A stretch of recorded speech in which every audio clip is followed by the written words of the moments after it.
Saudara-saudariku yang dikasihi Tuhan, semoga Anda semua dimanapun Anda berada, semakin terberkati oleh sabda Tuhan kita Yesus Kristus. Hari ini, pada hari Minggu, tanggal 27 Juni 2021, kita bersama-sama akan merenungkan sabda Tuhan yang ditawarkan kepada kita hari ini dari Injil Suci menurut Markus bab 5 ayat 21 sampai 43. Cukup panjang memang kutipan sabda yang kita dengar pada hari ini, di mana dalam satu perikop Injil yang kita dengar pada hari ini ada dua kisah mukjizat yang sekaligus dilakukan oleh Tuhan, di mana Tuhan Yesus menyembuhkan seorang perempuan yang sakit pendarahan selama 12 tahun dan menyembuhkan seorang anak gadis dari sang kepala rumah ibadat namanya Zairus, anak perempuan dari Zairus. Nah, kita lihat di sini bahwa hadirnya Tuhan dimanapun ia berada selalu menjadi seperti daya magnet bagi orang untuk berkumpul, bagi orang untuk datang. Dan ketika Zairus sebagai pemilik atau kepala dari rumah ibadat datang kepada Yesus mohon kesembuhan untuk anak gadisnya yang sedang sakit, Tuhan Yesus pun segera berbuat sesuatu, hadir untuk anaknya yang sakit, pergi ke rumah Zairus.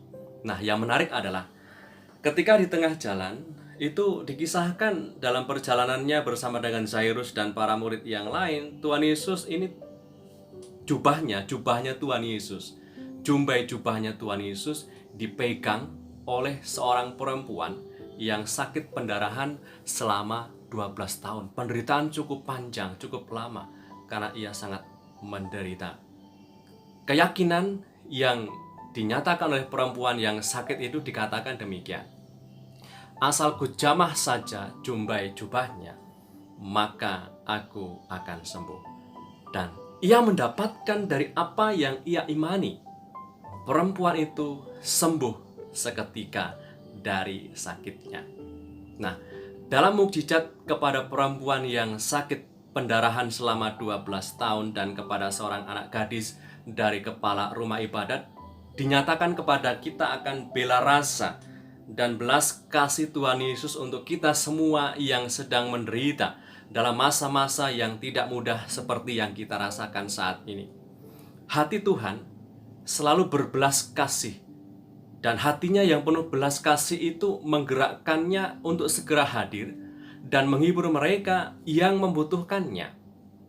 Maka satu keyakinan kita dari dua kisah mukjizat yang dilakukan oleh Tuhan hari ini, menyembuhkan seorang perempuan yang sakit pendarahan selama 12 tahun dan juga kepada anak perempuan Zairus, menjadi keyakinan kita bahwa Tuhan Yesus selalu peduli. Hatinya selalu tergerak untuk berbuat sesuatu melihat penderitaan dan kesusahan kita. Nah, saudara-saudariku yang dikasihi Tuhan, Tuhan Yesus dimanapun ia berada dan dalam situasi apapun hidup kita, ia selalu memberikan kebaruan. Ia memberikan hidup baru, hadirnya membawa semangat baru dan juga cara pandang baru di tengah situasi hidup kita, sekalipun kita mengalami gelapnya situasi hidup kita.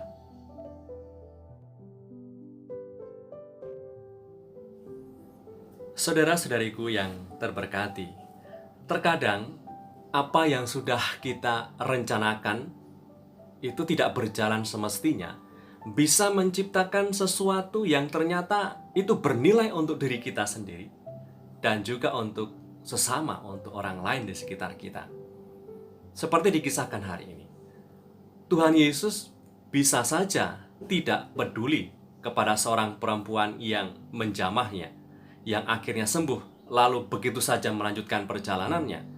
Ternyata tidaklah demikian. Tuhan Yesus justru berhenti sejenak, bahkan bercakap-cakap dengan perempuan yang sudah sembuh itu karena menjamah jumbai jubahnya.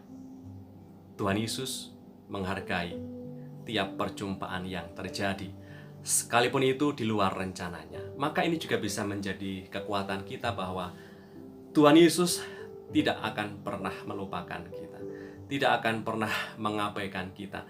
Ia selalu menghargai kita. Ia selalu hadir di saat apapun hidup kita.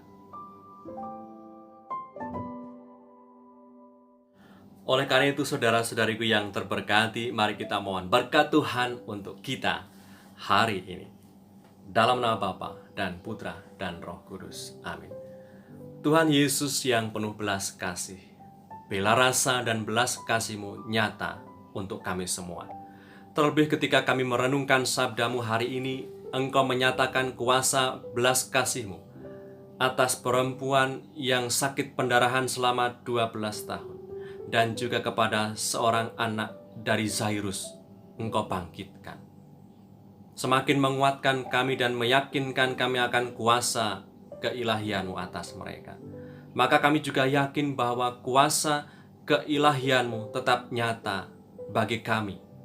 Maka semoga kuasa keilahian-Mu juga kami rasakan di tengah situasi hidup kami, di tengah kesakitan kami, penderitaan kami, persoalan dan kesulitan-kesulitan yang sedang kami rasakan, yang sedang kami hadapi. Semoga oleh karena keterbukaan hati kami, kuasa-Mu tetap kami rasakan, dan kami pun mengalami kelegaan, mengalami sukacita. Doa ini kami aturkan kepadamu, sebab Engkaulah Tuhan dan pengantara kami, yang hidup dan meraja bersama Bapa dalam persekutuan Roh Kudus, hidup dan berkuasa kini dan sepanjang segala masa. Amin. Berkat Allah yang Maha Kuasa turun atas kita semua, Bapa dan Putra dan Roh Kudus. Amin.